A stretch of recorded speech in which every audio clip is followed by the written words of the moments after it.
Croyez fermement. Shalom bien-aimés dans le Seigneur. Notre méditation du jour s'intitule « Croyez fermement ».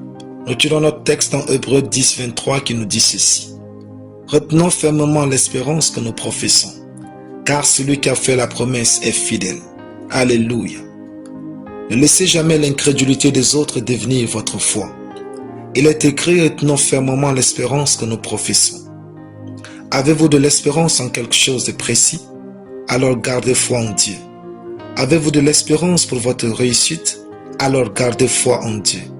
Avez-vous de l'espérance pour la réussite de vos progénitures et de vos projets? Alors gardez foi en Dieu. Si vous perdez votre espérance, vous perdez aussi la promesse de Dieu. Si vous perdez votre espérance, vous perdez aussi la chose qui permet à Dieu de vous manifester sa fidélité. Le verset dit, « Car celui qui a fait la promesse est fidèle. » Tant que vous croyez fermement, vous verrez la gloire de Dieu. Quand Marthe voulait douter de la puissance de Dieu, Jésus lui dit, « Ne t'ai-je pas dit que si tu crois, tu verras la gloire de Dieu ?» Jean 11, 40. Juste parce que Dieu n'utilise pas vos méthodes pour accomplir sa parole dans votre vie, cela ne signifie pas qu'il n'agit pas. Croyez fermement en lui. Croyez jusqu'au bout et s'il faut en mourir, mourrez dans la foi. Souvenez-vous du physicien Galilée qui avait été tué par l'église d'entre-temps pour avoir soutenu que la terre tournait autour du soleil. Une idée qui contredit alors la vision géocentrique prévalente, selon laquelle la terre était au centre de l'univers. Mais en mourant, Galilée dit, pourtant, elle tourne. Plus tard, avec les avancées scientifiques, il a été découvert que Galilée avait raison et fut reconnu à titre posthume comme l'un des pionniers de la méthode scientifique.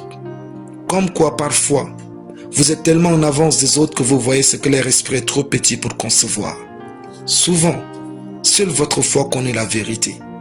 Croyez fermement et jusqu'au bout quand vous avez une espérance juste.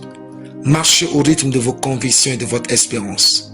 Ce monde est trop petit pour dire ce qui est possible ou non. Ayez une foi inébranlable en Dieu. Arrêtez de regarder aux circonstances pour vous définir et définir les capacités de Dieu. Croyez fermement en Dieu et vous réussirez. Alléluia. Prions. Merci Seigneur pour ta parole plantée en moi.